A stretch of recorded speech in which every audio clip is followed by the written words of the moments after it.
जरा सोचिए, आप समंदर में गोता लगाएं और नीचे एक पूरा शहर नजर आए।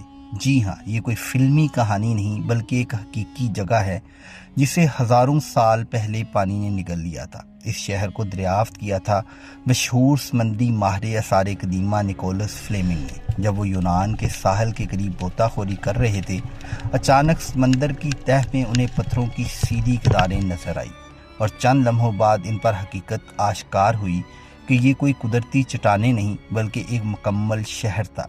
इस पुरस्कार ज़ेरियाब शहर का नाम है पेब्लो पेट्री। माहिरीन के मुताबिक ये दुनिया का सबसे कदीम डूबा हुआ शहर है जो तकरीबन 5000 साल पहले आबाद था।